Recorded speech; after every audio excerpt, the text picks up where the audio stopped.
सभी को हर हर महादेव। बहुत ही सुंदर सा भोलेनाथ का एकदम झक्कास गीत लेके आई हूँ। आप लोग बताइएगा ज़रूर कमेंट बॉक्स में आप लोगों को कैसा लगा। प्यारा प्यारा सा कमेंट करना आप लोग। चरचवाए भोला बड़ा निकला गई, चरचवाए भोला बड़ा निकला गई, गावत निकला गई बजावत निकला गई, गावत निकला गई बजावत निकला गई, चरचवाए भोला बड़ा निकला गई, चरचवाए भोला बड़ा निकला गई।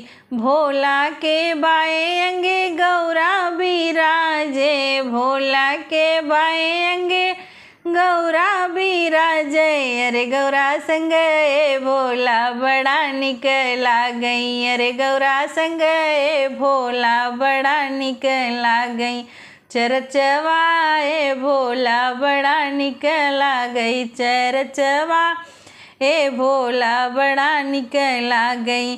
भोला के जटा में गंगा बिराजे, भोला के जटा में गंगा बिराजे, अरे गंगा संग भोला बड़ा निकला गई, अरे गंगा संग भोला बड़ा निकला गई, चरचवाए भोला बड़ा निकला गई, चरचवाए भोला बड़ा निकला गई।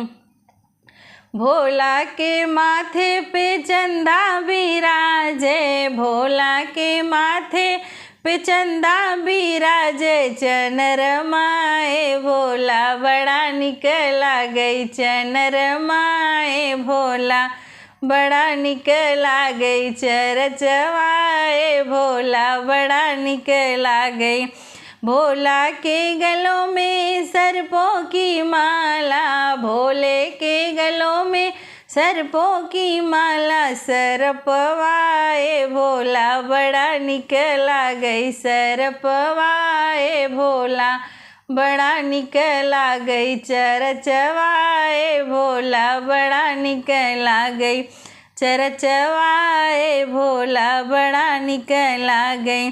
भोला के हाथों में डमरू बिराज रहा, भोला के हाथों में डमरू बिराज रहा, डमरू आए भोला टन टन बाजे, डम आए भोला डम डम बाजे, चरचवाए भोला बड़ा निकला गई, चरचवाए भोला बड़ा निकला गई।